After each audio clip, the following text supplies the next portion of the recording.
A verdade é que nós não precisamos de uma bola de cristal para saber que a tecnologia está afetando drasticamente o nosso cérebro. Nós nos tornamos uma geração totalmente dependente da tecnologia. Nosso dia a dia é permeado por dispositivos que prometem facilitar a nossa vida, aumentar a produtividade e nos manter conectados, mas enquanto nós conectamos entre aplicativos e notificações, um efeito muito mais perverso e complexo começa a se desenhar no nosso cérebro. E é essencial por conta disso que você compreenda essas armadilhas que podem seriamente comprometer as suas capacidades cognitivas. Nós ouvimos por aí que jogos, aplicativos, frequentemente inclusive elogiados como estimulantes para as nossas habilidades, para a nossa memória, para o nosso raciocínio, para a nossa atenção.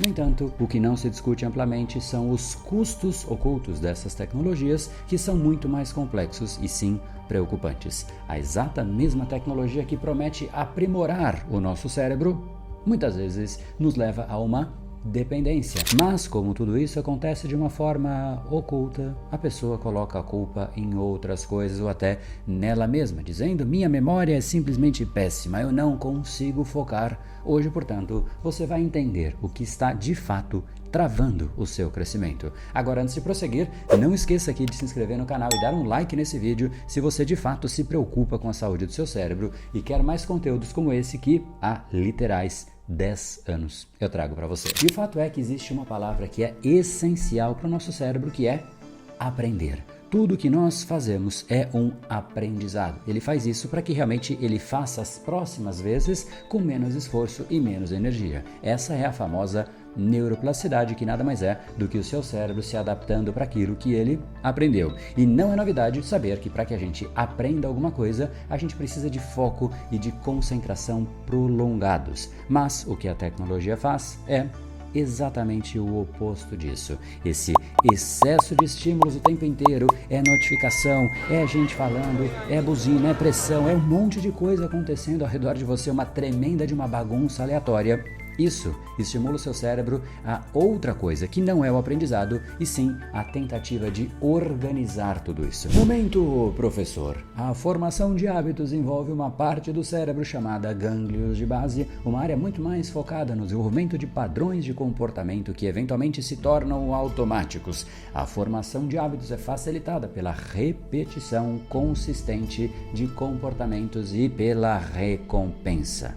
Exatamente o que nós fazemos com a tecnologia. O fato é que essa repetição manifestada exatamente por frequência, o tempo inteiro notificação e logo a satisfação da curiosidade que você saciou, você recompensa o seu cérebro, likes, notificações, tudo que você efetivamente quer fazer porque te gera um prazer imediato, o seu cérebro vai aprendendo e aí você simplesmente fortalece a necessidade de verificar continuamente os nossos dispositivos. É muito louco, mas obviamente quando chega uma notificação, ela tende a ter mais força do que simplesmente, às vezes, uma pessoa que você está conversando. A pessoa fica simplesmente assim, tipo, você está realmente falando comigo ou olhando o celular? E isso hoje em dia virou normal, só que esse é uma parte do problema, porque em geral as pessoas, e talvez você se inclua nisso, simplesmente pegam o celular, mesmo sem notificação, quase como num desespero do cérebro. Ele pega o celular e simplesmente não tem nada. Aí você pega e guarda de novo, e o cérebro fica fazendo isso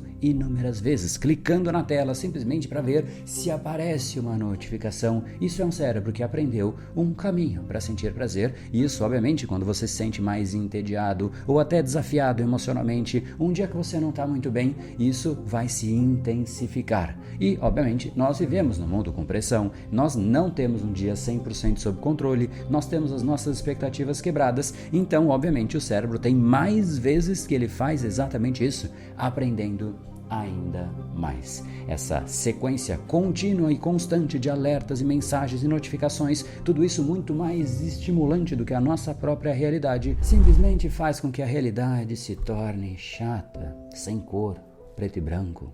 É tudo devagar, é tudo lento. No celular é tudo tão rápido. A tecnologia de fato é muito rápida. Até porque ela é tecnológica e nós somos analógicos, nós somos biológicos. Na verdade, obviamente, muito mais lentos, para que de fato a gente gere uma transformação. E é por conta disso que nós buscamos com facilidade o prazer fora, porque ele é mais rápido e é mais fácil. E o cérebro aprendeu isso. E obviamente isso é uma percepção que todos nós temos, mas a ciência reforça isso e ela tem mostrado que não somente essa enxurrada de distrações nos torna de fato menos eficientes, mas também ela modifica a estrutura do nosso cérebro. Estudos apontam que o uso intensivo de dispositivos digitais reconfiguram a forma pela qual nós processamos informações e respondemos ao mundo ao nosso redor.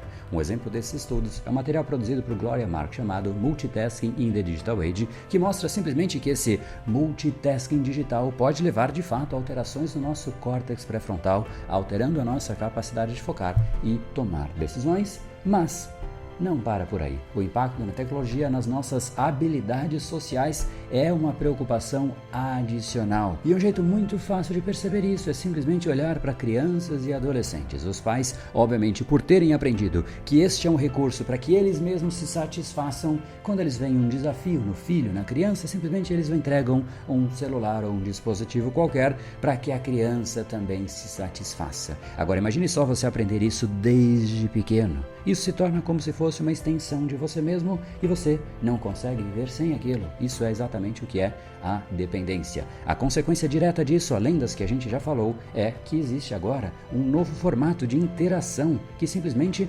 substitui o contato humano direto por comunicações virtuais. Essa mudança prejudica o desenvolvimento de habilidades sociais essenciais, como, por exemplo, a empatia, a capacidade de resolver conflitos face a face, o que, obviamente, é fundamental para você estabelecer relações interpessoais saudáveis. E se nos adultos nós já estamos mais impacientes, imagine só nas próximas gerações que simplesmente vieram com isso por definição, quase que de fábrica. Que impacto você acha que isso vai ter?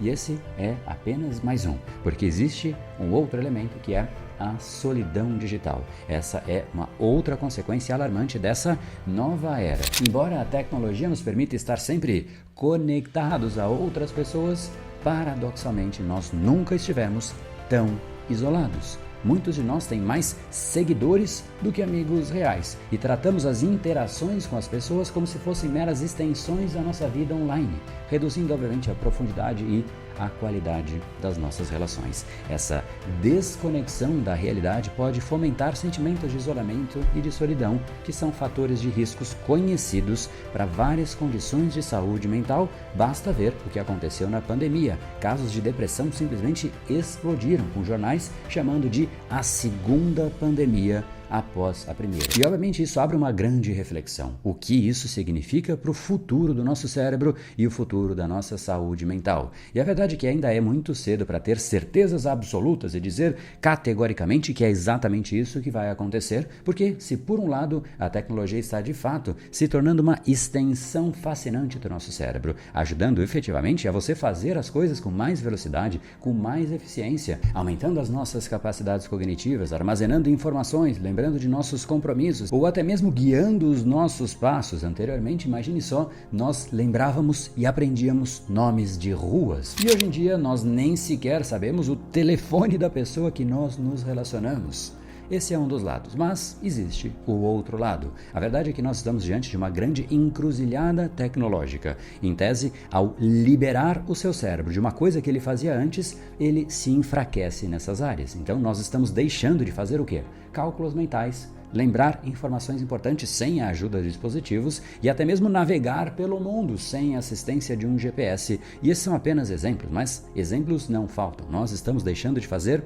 muitas coisas. Isso, obviamente, terá impactos e nós nos tornaremos menos habilidosos nessas áreas. E isso é um problema? É difícil saber se isso é um problema, porque no mundo futuro pode ser que isso simplesmente se torne algo absolutamente normal e, portanto, não necessário. Agora, eu confesso que soa esquisito falar, poxa, não, a memória é algo que eu não preciso mais. Não faz diferença, porque nós temos também memória de relações, de momentos, de contato com outras pessoas. E a memória sendo enfraquecida, ela é enfraquecida e, obviamente, perder esse tipo de memórias não seria das coisas mais agradáveis. Então, óbvio que perder coisas não soa algo como positivo. Agora, quanto que isso vai fazer falta? Quanto que nós queremos manter isso? E essa é uma escolha que é muito mais sua do que do mundo. Afinal, o mundo está aí à sua disposição. É a sua escolha se você simplesmente vai delegar tudo para a tecnologia ou se você vai desfrutar da tecnologia com uma certa cautela. E eu sugiro que você pense com bastante carinho. Se você quer proteger e fortalecer o seu cérebro em meio a tantos estímulos tecnológicos, você pelo menos precisa estabelecer limites claros para o uso de dispositivos e buscar períodos regulares de total desconexão, cultivando relações humanas reais, significativas. Conversar com as pessoas olhando olho no olho. Parece que eu estou te olhando no olho agora, isso soa normal, mas não é. Eu estou aqui conversando com uma câmera que chega para você. A gente precisava conversar. Eu queria muito te conhecer, inclusive, se você também quer me conhecer, deixa aqui embaixo uma mensagem, a gente vai ter uma novidade muito em breve para a gente se encontrar pessoalmente. Isso será um prazer tremendo e a gente só vai contar para quem mandar uma mensagem para esse link que está aqui embaixo. O fato é, se esse é um tema que é importante para você, então a primeira coisa é clicar aqui em curtir e compartilhar, mas mais do que isso, eu queria saber como você faz no seu dia a dia para manter uma relação saudável com a tecnologia. Você tem regras ou não tem regra nenhuma? Ou você estabelece regras para os seus filhos, para as pessoas ao redor, mas para você mesmo não existem? Qual é a lógica que você aplica na sua vida? Eu queria muito saber para de repente a gente poder aprender um com o outro. Então coloca aqui embaixo e aproveita também para curtir o que as outras pessoas colocarem e eu espero te encontrar pessoalmente. Mas para isso você tem que clicar no link e de repente a gente se encontra. Será um prazer tremendo.